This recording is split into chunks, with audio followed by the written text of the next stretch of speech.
Hey everybody, Joe Brady coming to you from Ricketts Glen State Park in Pennsylvania.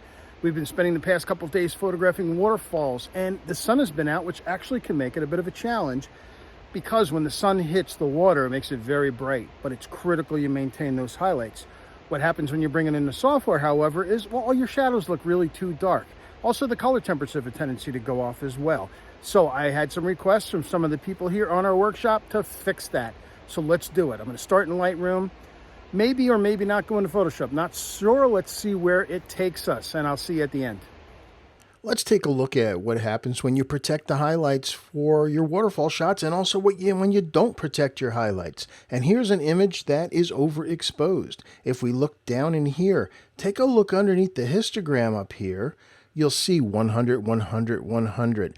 That means it's gone. There's nothing you can do to bring it back. Sure, you can make it gray, but there's going to be no detail. In fact, let's just go through a quick edit so you can see. Let's bring the highlights all the way down. Well, when you look in there, look, 63.1, 63.1, 63.1. That's not going to help you either. Oh, yeah, we can bring the shadows up and increase the exposure, and we'll add some clarity, and we'll add some vibrance and saturation. And the rest of the image looks fine. But there's no bringing back these pieces of image that don't have any detail left in them. You can see it up in here. You can see through here there's no detail. And if we come down to the lower section, you can see it's just gone. Now, conversely, let's take a look at this image, which is another shot, same place. Also looks like it's blown out, but is it really? Look when I bring the magnifying glass down here. And look at the numbers, and you see 98.1, 98.3. How about if we come up top to that other part that was blown out? 95. Well, gee, that means we have plenty of data here. So let's watch the difference when you do the edit. We'll bring the highlights all the way down. We'll bring the shadows all the way up, and then open up the exposure. And look at the difference in the water. The water now has some texture in it. In fact, let's add to that. We'll add some texture and clarity, add a bunch of vibrance and saturation. And in fact, we could even bring the exposure down a little bit from there. And look at the difference when we zoom in. That area that previously had blown out on that other image has got plenty of data. We can see all the texture. And when we drag down below, you can see the same thing. All that texture is there in the water. So now let's apply this, that we know this, to another image that needs an edit. So here's an image of another falls, and it looks like the highlights are blown out, and it looks like the shadows have gone black. But let's take a closer look. This looks all gone. But again, if you look underneath the histogram in the upper right, look at the numbers. Oh, we got some 98s in there. I saw there was a 98 that flew by. But 98 is not 100. It could be 99.7, and you can still bring it back. Conversely, these areas over to the left, look at that. Doesn't that look black? Well, look at underneath the histogram, 615232. That means there's plenty of data there too. So let's do that real quick edit. We're going to bring the highlights all the way down and the shadows all the way up. What that's doing is it's flattening the whole image, which allows us to open up the middle and look what we get that quickly. Now, it still needs the color to be brought back, but we're in pretty good shape. Now, here's the other thing. This scene has different color temperatures in it. We've got a part that's being hit by the sun over here and over here a little bit, and then we have a piece in shade. Well, this should be warm. This should be cool. So we need to fix that as well. So let's first add some vibrance, and we'll add a bunch of saturation to bring that color back. And look already, in fact, I'm going to give us some more screen room over here, and look how different that looks already. Now, visually, this side of the image is competing with the waterfall a little bit. It's very bright. So let's get a brush. We'll come up to the masking panel and learn to remember that brush is K. You just have to hit the K key on your computer. So I'm going to hit K. And I'm going to turn off auto mask because I just want it to pick up roughly, generally, this entire area over here. That's all I was after. In fact, there's a little in the corner there as well.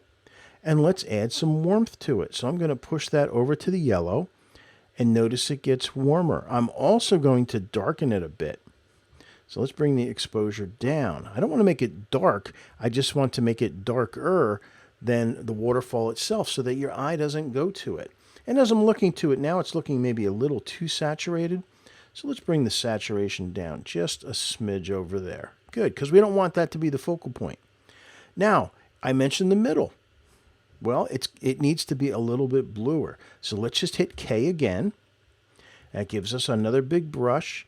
I still have auto mask off because I just want to broadly paint in these areas all the way up into there. Now we're going to cool this off a bit. So we'll go to temperature and add it over to the blue a little bit because that's kind of what we're expecting. And that's looking a heck of a lot better. Now, how about composition-wise? Is the falls too small in the frame? Maybe perhaps so. So before we do that, let's come down to effects, and we're going to put a vignette on the image.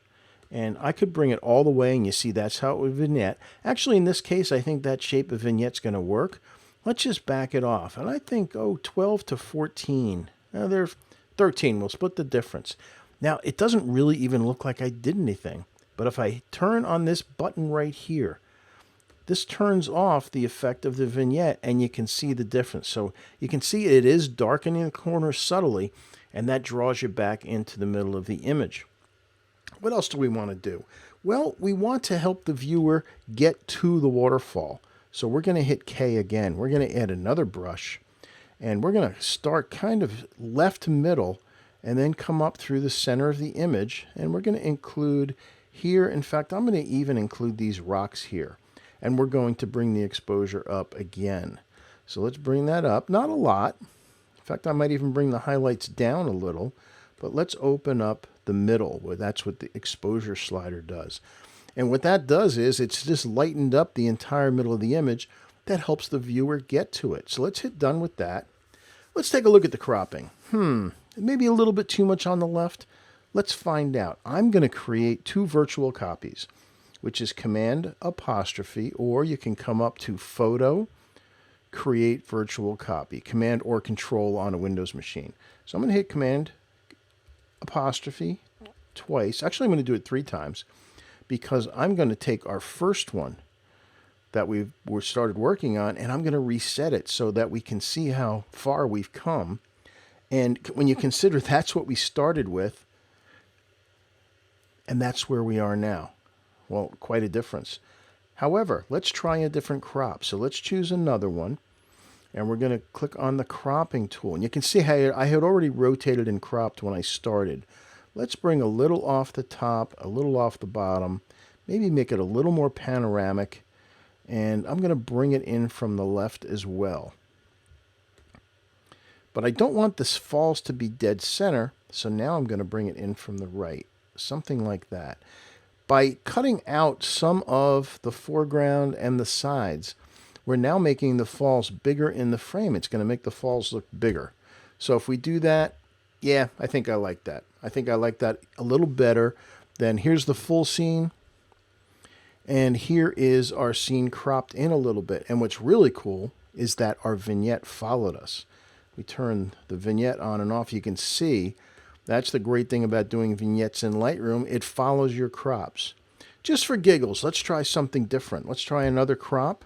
I'm going to move over to our other virtual copy, which hasn't been cropped yet. And let's try a standard size. Let's see what it looks like if we want to make it, an 8 by 10 or a 16 by 20. Maybe something about like this. Will that work? Let's find out. I'm not a big fan of 8 by 10. I think it's a little too square, but not quite square. Does that work? Yeah, it's okay. Actually, honestly, I think it's kind of boring. So let's hit crop again. I'm going to unlock the crop so I can take control. And I'm going to actually make the crop a little more vertical. Let's see what a vertical crop of this waterfall scene looks like. It just might work. Let's see. And you know what? I don't dislike it. In fact, let's look at it full screen. Yeah, I don't like it as much as the panoramic, but it could work. So let's see what we've got here, just so we can see our 4 images. We started out with this. Let's take a look full screen. So this is the raw full file before we did some rotation and crop. Then we just did the edit right in here, and we took that to there. It's quite the amazing difference. Then we cropped in a little bit closer. And that's a personal preference thing. I think it partly would have to do with how big a print you wanted to make. A smaller print would look better with this one. I think if you had a larger print, including more of the scene around like this, I think would work better. And then lastly, we took this same shot and we made it a vertical.